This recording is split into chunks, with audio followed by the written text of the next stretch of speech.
Hi, Ron. Hey, Bob. How you doing? Good. How are you? I am not complaining. Let me introduce us. I'm Robert Wright, editor-in-chief of the Non-Zero newsletter, to which everyone should subscribe. This is a Non-Zero podcast, to which everyone should subscribe. And you're Ron Kampeas, a repeat visitor to this venue, longtime journalist. You were with the Associated Press for a long time. In bureaus like New York, Jerusalem, London. And you've also reported from Afghanistan, Bosnia, West Africa. And you've worked for the Jerusalem Post. Most recently, you were Washington bureau chief at JTA, which originally stood for Jewish Telegraphic Agency, although these days I think they use a different technology to disseminate their content. But anyway, now, as of a few months ago, you are retired. Yeah, right? I am. You're still dressing as if you weren't retired. Like, what? Are you having trouble with the transition? You've got lapels. I'm just trying to look decent. Usually I walk around in a t-shirt. Oh, okay. Well, that's what most of the podcasters do, you know. So really, could you change into more appropriate attire? I promise. So, yeah, and I'm really looking forward to this because, for one thing, now that you're retired, I assume we'll see a whole new, Ron Kampeas Unplugged, who just is like spouting like crazy ideas that have long been circulating in your head, but you were constrained from expressing. And if you don't want to do that, you can just leave that to me. I'll do it. Anyway, we're going to talk about Trump's crusade against anti-Semitism. I have a theory that I'm going to eventually try out on you, which is that Trump's crusade against anti-Semitism is actually making the anti-Semitism problem worse. At least in some circles, it seems to me it's kind of bound to. But we'll get to that. First, it has basically two dimensions, I guess. I mean, there are immigrants. Trump has tried to deport a number of immigrants who, according to the administration, are, I guess, anti-Semitic. That's typically not the formal reason for justifying the deportation. They say things like they support Hamas, but it's being depicted as part of an anti-Semitism crusade. And of course, the other big area is campus, where they're cutting off funding for, among other things, an alleged failure to address anti-Semitism. And there's some intersection between these two because some of the immigrants are on campus. In fact, the most prominent cases tend to be associated with campuses of immigrants they've tried to deport.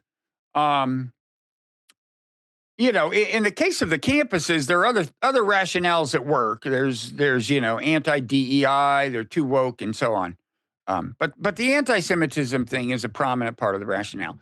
So anyway, first of all, so far, would you correct anything I've said or add to it? No, yeah, everything I think you're saying is right. I think that I think I'm probably going to agree with you that this is not a way to fight anti-Semitism that is making anything safer for Jews. I mean, maybe we might have disagreement as to why that is, but I certainly agree with you on that. Yeah. I think that I don't know if they've. I think they have said that, and I mean they're proxies. Like just today, Stefanik, the New York congresswoman who was supposed to be the UN ambassador, then withdrew it because they're so perilously close to losing the House. She said that she used the word anti-Semitism in supporting what the Trump administration is doing with Harvard University, for instance, and even in their official documents, they talk about unsafe for Jews and not protecting Jews, and in terms of the deportation orders they've issued against Mahmoud Khalil and at Columbia and Rusmaya Ozturk at Tufts, they go into their ideology. They don't. They go, I mean, the only thing that they've cited with Ozturk is an op-ed that she co-authored for the Tufts student newspaper that was very critical of Israel. Used language that I wouldn't use personally, but certainly language that's within the parameters of the debate over the Gaza war that a lot of other people have used, and that it's impossible. Particularly genocide, right? Yeah. And she said Israel had violated international law, but that's pretty clear. I mean, America has, Israel has. I assume the most controversial term was genocide.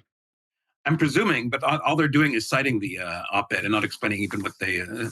And she endorsed boycotting Israel and Tufts boycotting Israel. Look, those are things that are certainly subject to debate. We can talk about, but that's not the point here. The point is that they are subject to debate. They shouldn't be used. They shouldn't be weaponized into penalizing people by completely disrupting their lives through deportation and for a period incarceration, because that's what's happening to them now. These people are effectively imprisoned. So that's so yeah. So in any case, just to go back to the point, I do think that they are painting it as fighting anti-Semitism when they do these things. Hmm. Now, the Trump's kind of war on college campuses, the way he talked about it before he was elected, I think generally didn't include this dimension. It was much more about being too woke, about DEI. But now the anti-Semitism thing, is a more prominent, a much more prominent part of the state rationale. And of course, things have happened since some of what he said, including October 7th. But do you have a theory as to why that? Had you expected this? I mean, and in any event, do you have a theory as to why it seems to have kind of come to the forefront? I mean, the anti-Semitism theme as part of his war on college campuses. Yeah, I mean, I think I did expect it because it was outlined last year in that very sort of otherwise spare 1.5 page Republican platform where they said they were going to talk about deporting. Um, Mm. it's essentially the Trump platform. They were talking about deporting students, activists, and they did. I don't know. I think that certainly in Congress last year, when, yeah, absolutely. Now that I think of it, when Mike Johnson, as Speaker, vastly expanded scrutiny of universities, he was going after funding. He wasn't. It wasn't Hmm. just Virginia Fox's Education Committee, but he expanded it specifically to the Ways and Means, which oversees taxes. So it was clear that funding was certainly in the Republican crosshairs. So I don't think that's a surprise. The extent to which he's doing it, that going after Harvard now, cutting off Columbia, cutting off funding for Columbia, and with Harvard threatening their tax exempt status and likening, people Trump, and I don't know if it's Trump so much his surrogates like Chris Rufo and others likening Harvard to Bob Jones University, which abjured in the 1980s, abjured public funding so it could maintain its segregation policies. Um, that kind of thing, I don't know if we would have anticipated them going this far. It's escalating. Even, and Chris Rufo uses that verb, escalating. And Yeah. he's happy about it. But I mean, that is Yeah. what's happening. Yeah. And you're saying the anti-Semitism thing was part of the rationale, at least by the time of the Republican convention?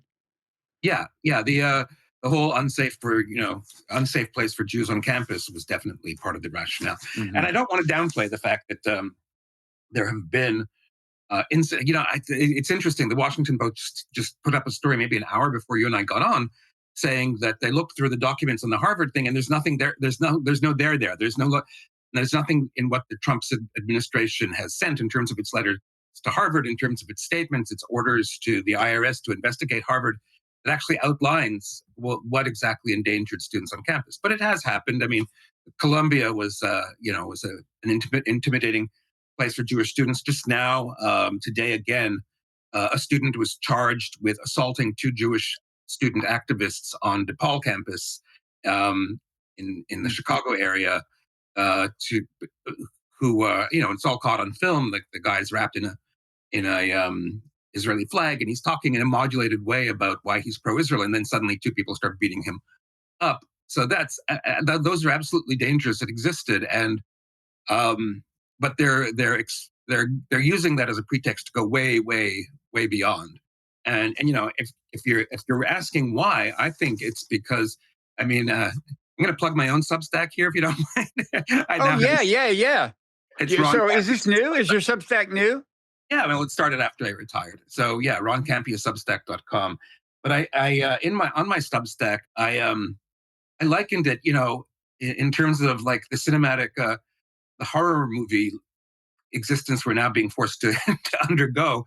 The whole relationship with the Jews, with the Trump administration's relations with the Jews is like strangers on a train. If you know that classic Hitchcock film, it's a very sinister guy telling somebody else whose marital woes are a matter of public knowledge because this other person, played by Farley Mowat, is a tennis pro, and so this the person named Bruno, who's played by Robert Taylor, says, "Crisscross. I will kill your wife if you will kill my father."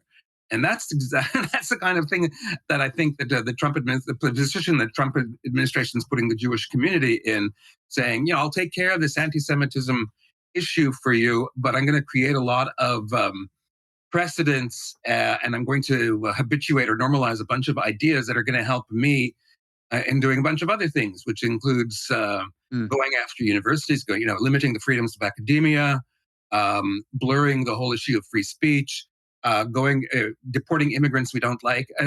Trump, it sounds good, and I think some Jews have taken succor in the Yeah. fact saying I'm going to go after anti-Semitism. This is a guy who's also endorsed the white supremacist idea that there's this terrible persecution of whites in South Africa, and that's tied Hmm. into this whole idea that there is some kind of anti-white conspiracy around the world. So when does Trump start using these the same pretexts he's used to deport supposedly anti-Semitic students to deport anti-white students? And this is Hmm. where I what you were saying. This is not good for the Jews because he's going to say, Trump and his people are going to say, but we did this to protect Jews. Why can't we do this to protect whites or some other class of people Hmm.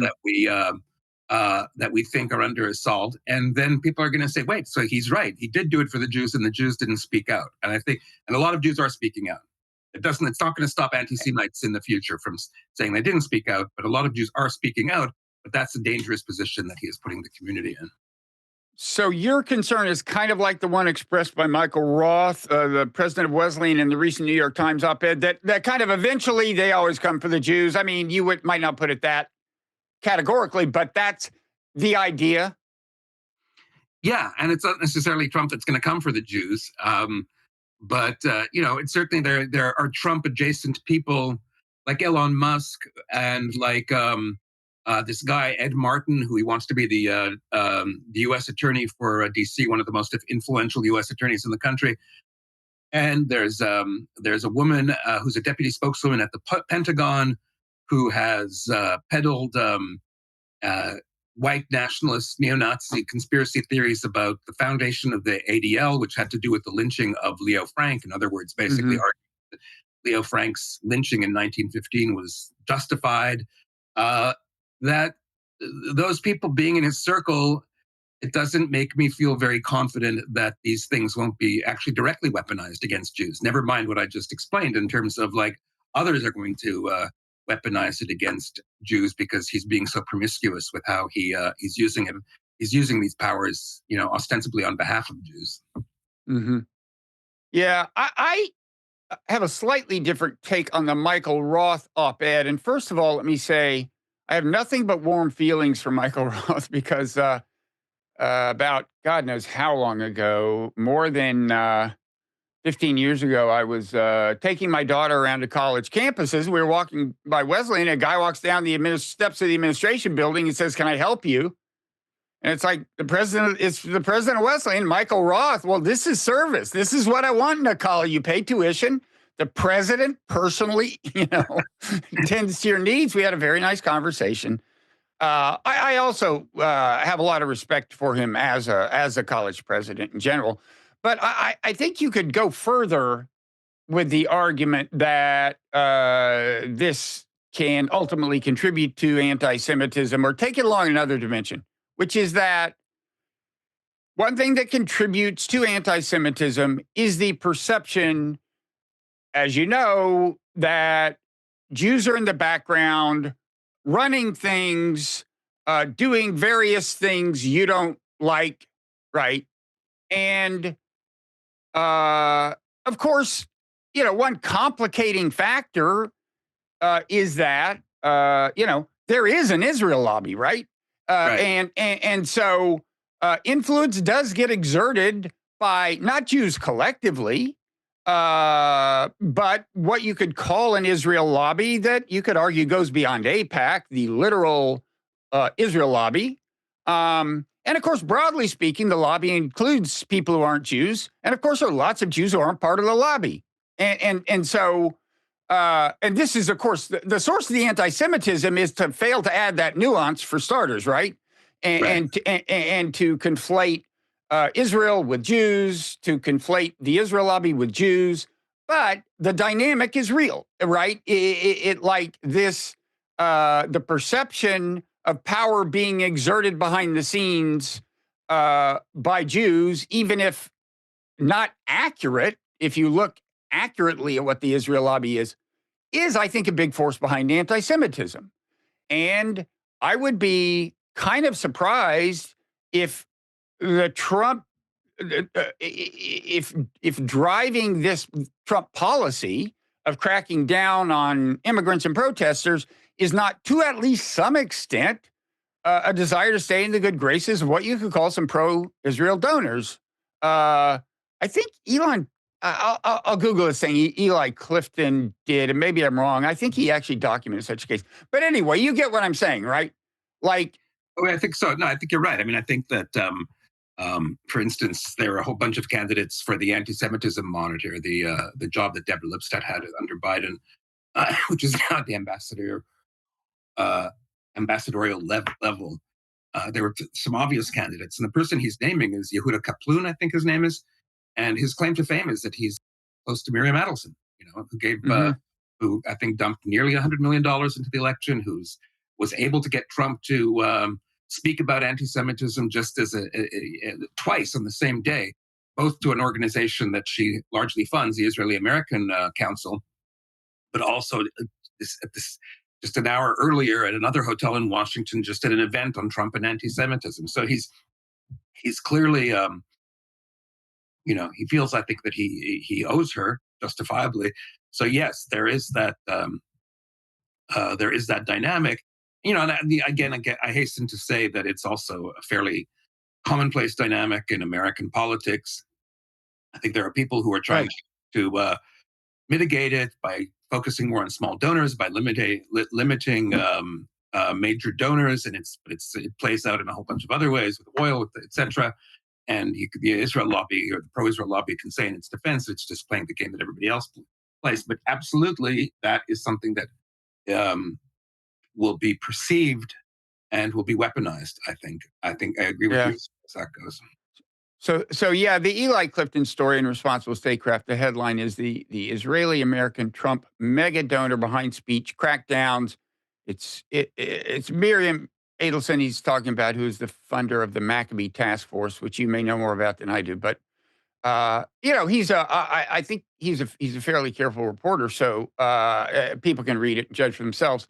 Um, the so yeah, I mean, this is another part of the complexity is, uh, there are lots of lobbies. There are lots of ethnic lobbies. There's a Cuba lobby, which has exerted real influence over our Cuba policy in, I think, a bad way.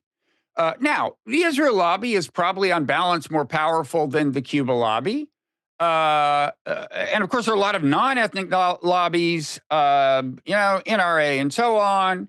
And I do think it's accurate to say that the expansion of NATO in the 1990s, which I believe has had unfortunate consequences, drew some strength from Clinton's desire to please Eastern European voters of Eastern European ancestry in the Midwest.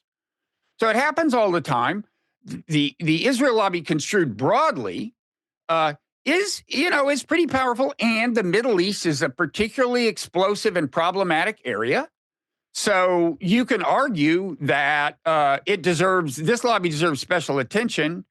Fine, but it is just a lobby. And see, but this gets to another thing that I think there's another attempt to fight anti-Semitism that I think may exacerbate it, which is an attempt to enforce a speech code about the Israel lobby, because talking about the Israel lobby sounds like some anti-Semitic tropes, right? Mm-hmm. Yeah. These people in the background orchestrating policy. So, Ilhan Omar, you probably don't have a generally high opinion of her, but what the thing she strictly speaking said that she got, really, really kind of pilloried for and accused of anti-Semitism for was that AIPAC exerts political influence. The line was, it's all about the Benjamins. It was about why some Congress people had voted, and she meant that AIPAC was donating to them. There's lots of complaints you can make about how precisely she specified the dynamic, but we don't complain about that with other lobbies much. You can say the NRA is Satan incarnate, and nobody will accuse you of being a bigot, and so, and I do think that, remind the speech, like I'm not a big anti-woke crusader, but I understand some of the energy behind it derives from the very attempt to suppress extreme criticism of it. Like, that's a dynamic. And I do worry that similarly, the attempt to enforce a speech code about the Israel lobby can backfire in a similar way. No, I think that's correct. I think you're getting people who are like, like Glenn Greenwald or Zaid what is his? Jelani, Jilani. Yeah, who are like, who've expressed a lot of unhappiness with what they call woke restrictions, who are now pointing out that the same people that they were allied with a few months ago and opposing those woke restrictions are now imposing a new speech code favoring against any kind of criticism of Israel. I think it's more subtle than that. I think it's more difficult than that. I do think. I mean, my problem with Ilhan Omar's thing was also that that she accused. I think it was the speaker at the time, Kevin McCarthy, of just doing this because of the Benjamin, so to speak. And it's not. Right. It doesn't take into account that people might actually believe these things. I think it's better for debate when you start with the assumption that the person you're debating actually believes what they're saying, rather than accusing them of being in bad faith. So I think that's that applies here, in the sense that the whole there's a controversy over attaching the International Holocaust Remembrance Alliance definition of anti-Semitism to law, because of its 11 examples of what it lists as possibly anti-Semitic. 6 have to do with Israel, and at least 2 of them are pretty broad. I think one of them is like applying a double standard, which is kind of a ridiculous thing to say, because like, what if what if you're like you can, and it's just, I'll just say this: it's a weird thing for institutional Jewish organizations to abide by, because you advocate for the things you believe in. So like, why are you going out, if you're going to go after somebody for saying, why are you criticizing Israel for this when Russia does it or when somebody else does it? It's like, really, like, travel in time back to the 1980s, and you're going to find a lot of passionate Soviet Jewry activists who are completely legitimately focused entirely in Soviet Jewry and not really thinking about apartheid. Are you going to accuse them of being racist because they're only going after Soviet Jewry and they're not going after the apartheid? No, people are passionate about what they're passionate about. So I agree, for instance, that is kind of like a bridge too far. But I think it does stem from the blurring of the lines. I think you said we're going to talk about Josh Shapiro and the person who attacked his the alleged arsonist who cited Josh Shapiro's allegedly pro-Israel. I think it is not allegedly, he is pro-Israel, but who cited Josh Shapiro's Israel postures and his postures on the Palestinians as a reason for attacking the house on the night of Passover, when the Jewish governor had just posted on social media that he's celebrating with his family.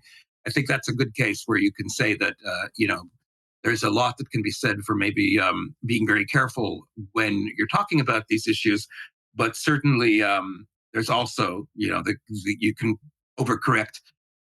People are overcorrecting in the other way, and and we're seeing it now. We're seeing it again, like in the fact that Rusmea Ozturk wrote a completely standard issue criticism of Israel from the left. I mean, she didn't even say genocide. She said that there's probable cause of genocide or something like that. I mean, that's yeah, you're just This is the Tufts yeah, student yeah, from yeah. Turkey. Yeah, I mean, Yeah, that op-ed, and that she wants to so let her. She can advocate yeah, for boycotting Israel. Well, it's like we boycott other countries. I don't think it's a good idea to boycott Israel, but like certainly there's like hmm when you're at a student activist and you talk about boycotting countries, it's like there's a long storied tradition of boycotting countries going back to 1930s America and the Jewish yeah, boycott of Germany. So like, what's the and and the yeah. restrictions on the Soviet Union that came with the Helsinki Act, not Act, the Helsinki agreements in 1975. That's not a. It's just it's not beyond the pale to advocate for these things, and and that's where I think that the whole issue of speech restrictions come in, and I think it does pose a danger. Yeah, and she wrote that op-ed after the, I believe, International Court of Justice had said it was, I think the word was plausible or something, that Israel had committed genocide. In any event, as you said, it was well within the bounds of contemporary discourse and and discourse in international law circles. You could argue, which I kind of believe, that the definition of genocide has gotten a little too broad in international law circles, but whatever. She was firmly within the Overton window. And the tone of that op-ed was fairly temperate. It wasn't a screed. It was No, it wasn't. co-authored. It was almost like a committee statement. Yeah, I mean, I mean, you could see there are Jewish media that would run an op-ed like that, including like the Forward. I mean, imagine my former employer JTA might have run an op-ed like that, or at least we definitely would have interviewed people like her to get a perspective if we're doing an hmm analysis. And I did. I interviewed people like who had that point of view. So like, it's just so strange to cite that as a pretext to expel somebody from the country. And the video of her apprehension was so creepy. I mean, these people all, like, as soon as the guy apprehended, he pulls up his mask. Everyone who approaches has masks pulled up. I think few, if any, badges visible. Apparently, when she said, like, where are you from? They said, we're the police, which I Yeah, think is basically a lie because the word police is taken to mean municipal police. They were actually from federal agencies. When the FBI arrests somebody, they say, we're the FBI. And yeah, I just, this is, I find this very, and she was a Fulbright scholar, for God's sake. I yeah. mean, And these guys, I don't, I think they don't have permission to enter domiciles the way that police might under certain circumstances. So also that would distinguish. There's actually people who have escaped ICE's capture simply by staying inside until they go away, and then they go into hiding or they flee the country or something like that. But mhm. yeah, So I, I mean, I don't know if I'm right, and this is part of the problem, that Trump is feeding anti-Semitic tropes, uh, by sustaining a dynamic that can be distorted into an anti-Semitic trope. You might say, yeah, right? So, okay, he is influenced by pro-Israel donors. He's been totally candid about that. I'm sure you saw the thing when he talked about how transactional things with Miriam Adelson are. She right, comes into the Oval Office. I say, Miriam, I've done so many things for Israel. She says, yeah, but I also want this. Um, but if I'm right about the problem, I mean, the ideal thing would be for Trump to be a different person who wasn't doing this. But I've kind of long thought that it might help, perversely, maybe you think I'm wrong, for more Jewish people in particular to just talk candidly about the Israel lobby. I mean, there's there's a I've noticed even my like most left wing, uh, Jewish friends who I agree with on foreign policy, and they are, if anything, more radical than me about Gaza and everything. They seem very reluctant, I think for understandable reasons, to talk to emphasize uh, what power there may be that's exercised by the Israel lobby. And I think it's because it's just for practical purposes, it is an anti Semitic trope because that's the way it's used by anti Semites. I kind of get that, but I don't know. I mean, Maybe I'm crazy. I think that, I mean, I think the sensitivity, if you're coming from within a Jewish community, comes from this place in the sense that these people will be very hypercritical of Israel. They'll be hypercritical of the policies of the AIPAC in backing Israel. Um, they will be generally critical of the role of money in politics. Um, but they will be sensitive to the idea that there's like this overweening influence only within one party, that only one section of the of the political ecosystem has overwhelming influence, when they know that there's a whole bunch of sections, and that Hmm. AIPAC is to the degree they exploiting anything. You could say that AIPAC is simply exercising its democratic rights. That they're doing with it, they're just doing it because they're good at it, and and that other folks actually have an ambition of being that good at it. I mean, and there's something to that. I mean, the AIPAC has always kind of quietly been a big sponsor of foreign aid generally. The self interest in that is because they understand that even though there are people like JD Vance or others who will say, "Oh, we're going to carve out, in terms of our isolationism, we're going to carve out an exception for Israel." And I think they quite correctly don't buy that. They don't believe that's possible, that's intellectually sustainable or politically sustainable in the long run. They back foreign aid, and so other countries, other lobbies, other interests actually come to them to like learn or to ally with them because they're so good at it. And so Hmm. yeah, and they're good at it, and they're good at it because they work within the parameters they're given, and those parameters are legal and democratic, and other like we mentioned, other lobbies also use those parameters. So that's the sensitivity when you say like there's something weird and sinister about AIPAC doing what a lot of other people do. And instead of saying something weird and sinister about the the policies it advances. I mean, Hmm. and you're right. It sometimes does play out. It's an unfairness in politics that plays out in other spheres. So somebody who's an environmentalist who hates the NRA will accuse the NRA of being a sinister money wielding organization, but they're not going to accuse the Sierra Club of using the same tactics or the same means and systems of the NRA, which it often does. So, and that, if you're at the NRA, that's going to seem like really unfair, and vice versa. The right wing does that well. You're seeing it play out now with the whole DEI thing, where they're accusing the left of having some kind of massive, sinister lobby to influence education, when everybody has done this in America since the school systems were started. Everybody goes and tries to figure out what should go into textbooks and what shouldn't. So that's unfair. But when you attach that unfairness to a Jewish interest like Israel, and then the tropes start marching in, that's the sensitivity I think that maybe your friends have. Hmm.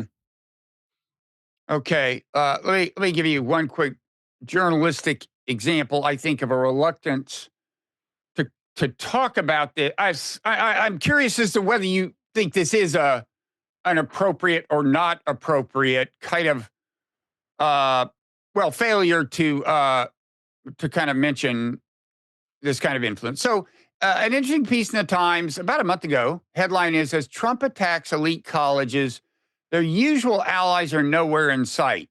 The subhead was: the president wants to punish schools like Columbia University for allowing campus protests. College mega donors don't seem to mind.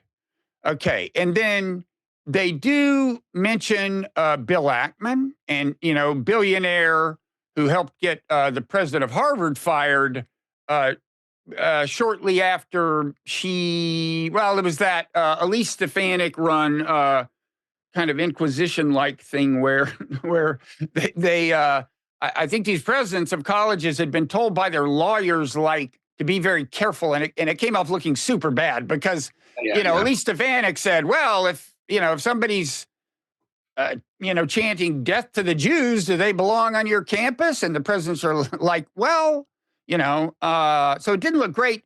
And then one of them, well, two of them wound up fired. I think all three of them are now gone, but at least two of them. And the MIT woman is still there, isn't she? She withstood. was she one of them? I was thinking it was Penn. Maybe it was Penn and MIT and Harvard. You're right, and not Penn, Columbia, and Harvard. So anyway, they mention Ackman. But they don't mention that. In fact, nowhere in this piece is there anything about Israel, and that's my question to you. So they say the quiet was punctured this week when Bill Ackman, hedge fund manager, instrumental in getting Claudine Gay removed as president of Harvard. Blah blah blah. He did not express concern about potential cuts to universities. Rather, he wanted to say that, quote, that only, quote, financial and legal pressure will get them back to a point at which sanity might prevail. And he could be referring, in theory, either to the anti-Israel demos or to the woke stuff. They don't specify. And then the next paragraph says, blah, blah, blah. And then it says, but in the current environment, the grievances of those donors against, and this is the way they characterize the grievance of donors, against diversity initiatives and unruly agitators stand in precise alignment with the agenda of Washington. So again, they do not mention that Bill Ackman is a pretty ardently pro-Israel donor. They don't mention that anyone is. The word Israel doesn't appear. It says against diversity initiatives and unruly agitators.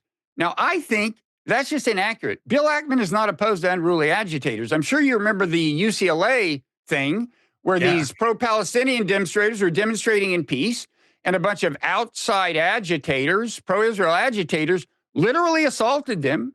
And I thought this was super creepy because the authorities just let it go on. Like they thought, well, yeah, this is one way to get rid of protesters we don't want on our campus. It was creepy. And Bill Ackman, I think it's safe to say, did not complain. I actually think his wife had, this was before the assaults, but I think she had subsidized one of the groups. So I'm sorry, this is just inaccurate reporting. These people are not categorically opposed to unruly agitators. And and at JTA, we would have covered that. I think that's it. You're doing your newspapering a disservice when you ignore that, because it would be interesting to find. I mean, the whole dilemma. I've had conversations with people like Abe Foxman, who's like me, also retired, but he's been retired 10 years. He used to be head of the Anti-Defamation League. Yeah, and and it's not just him, but I've heard it from others. Like, we're appalled at what the measures that Trump is taking. And Deborah Lipstadt also said this in an article in the Forward this week. But something had to be done. Maybe this is too much, but something had to be done. And so that's actually an interesting story. Go to these people and talk to them. Get them to interrogate their own beliefs. You said something has to be done, but does this have to be done? Or are you sure that nothing was being done by the universities? Because I'm definitely not so sure about it. I mean, I do understand that there was a degree of stasis and paralysis among the university heads, but I don't think, I don't think that they were necessarily doing nothing either. They were trying to figure out a way to do it within the difficult. They're trying to figure out how to tackle this very difficult debate within the constraints of campus speech. And they were at times they were failing. I mean, what's interesting to me is I asked this question when Mike Johnson, I'd like to point out, he convened this press conference of the chairman of various committees in Congress. He did it on the last day of Passover, which is a holiday. Did anybody tell him this? This was in 2024, not this just past Passover. And he had this conference, and the only media that was there, I actually worked a holiday because I was curious enough to be there. The only media that was there were friendly, like Fox and Fox adjacent type outlets. And all they were doing was praising him for expanding the investigation of universities to 7 committees instead of 1. They were going to look into the funding for universities. And I had the last question, or the second to last question. And I said, well, I'm sure a lot of Jewish people will be grateful for this. But what about, making this a whole of anti-Semitism project? As it happened that week, there was a neo-Nazi march in West Virginia, which probably scared the bejesus out of the Jews in the city where they were marching. And there were Jews in the city they were marching, and they were allowed to march.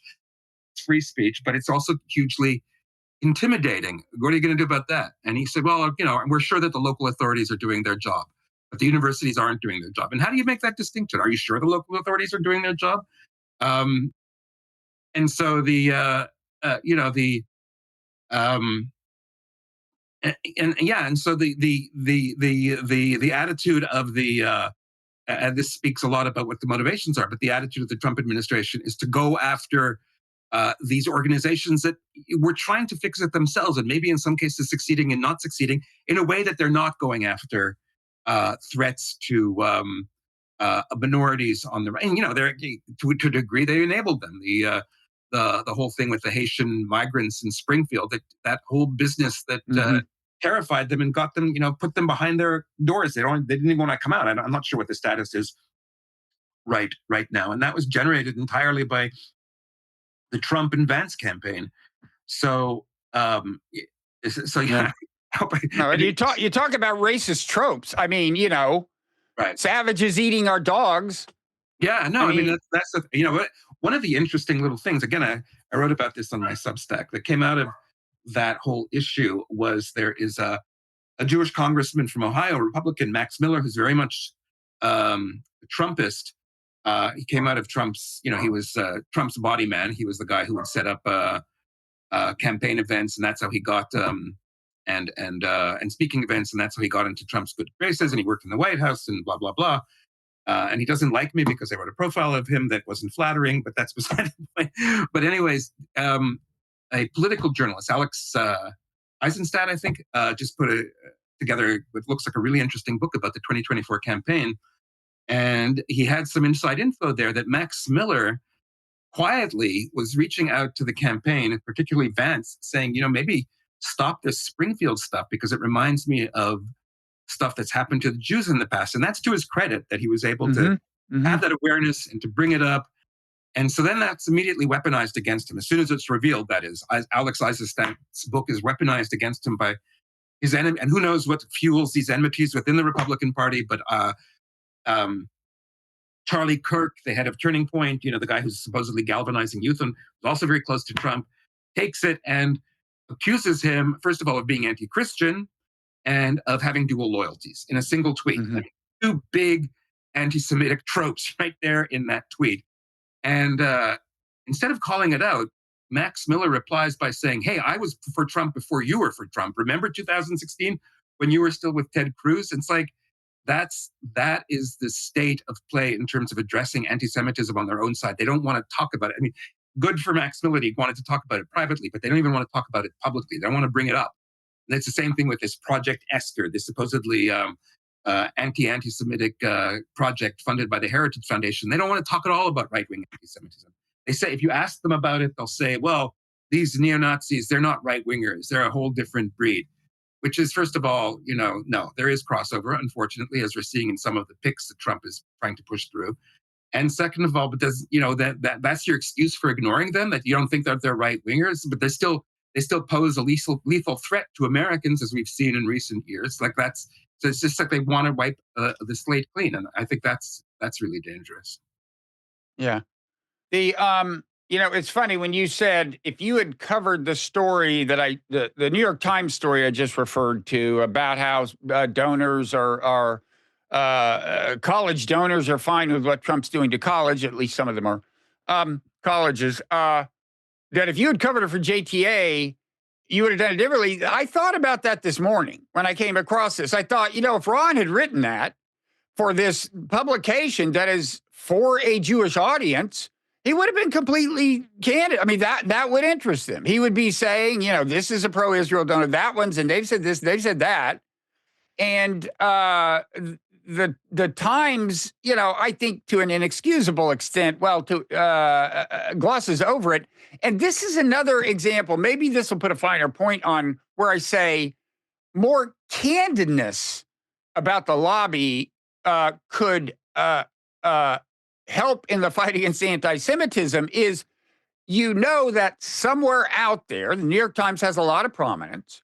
There's someone who read the passage I just read, and they said to themselves, and they're already probably, leaning, they're probably just anti-Semites, but they said, "Oh yeah, well, the New York Times, the Jewish-owned newspaper, of course, they're Yeah, trying to cover it up." And I guarantee you, somewhere there's a chat group where that was discussed. And absolutely. Yeah, no, I agree. I think that I think the more light that's shed on these things, the more normative it seems what they're doing. I've never quite understood AIPAC's insistence on not returning my calls. I mean, they do return, not returning all my calls, not answering all my questions, just not being more candid and out there.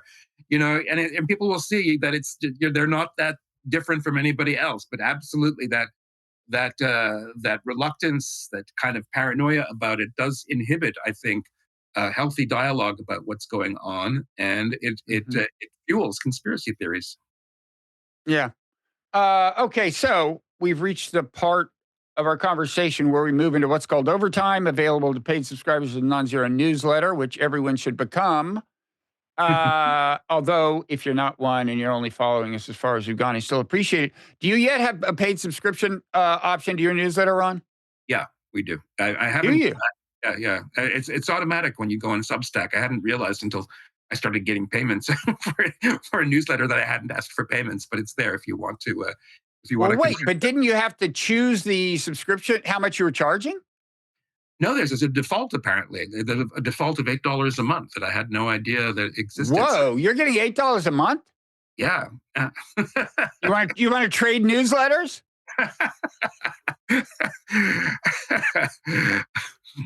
That's uh, yeah. Yeah, I mean, this is one reason I oppose Trump's inflationary tariffs is it's kind of hard to raise your subscription rates once you set them. So you're in effect on a fixed income kind of, or a fixed subscriber income. Okay, so anyway, what's again the name of your newsletter? It's just Ron Kampeas Substack.com. I haven't given it a special name yet, but right, if you look up The Ron Ron Kampeas, Kampeas Substack is one word in effect, or there's a dot. It's yeah, probably a dot. Ron Kampeas.substack.com. Yeah. Mm-hmm. And Kampeas is Kam, as in Mary Peas. That's good. And mine is the Non-Zero newsletter. And if you want to, you can think about this. But if you want to make the paid segment available to your paid subscribers, there's actually a pretty easy way to do that. I don't know. But you'd have to set up your podcast thing. We'll talk. We'll talk. Anyway, we're going into overtime. I'm gonna a couple of things I'm gonna talk about. I'm gonna actually have a criticism of Josh Shapiro about something he did a while ago that I would say is an example of ways politicians can fuel the positive feedback cycle of tribalism that can exacerbate anti-Semitism. It's unrelated to the recent thing he did, and God knows it doesn't justify having somebody set fire to your house. But I also want to talk about my own experience. I want to get back into Zaid, I think Zaid Jelani and Glenn Greenwald, because Jelani had a brush with the Israel lobby trying to enforce a speech code when he was at American Progress. Right. Yeah, I want to talk about that, and also my own experience. I got I would say, you tell me whether this is like the Israel lobby trying to smear me, or I'm reading too much into it. But so that judgment will be rendered by Ron, and I'm willing to abide by whatever you say. I'll respect this adjudication. So hope you'll follow us into overtime. We'll talk about other stuff as well. And here we go.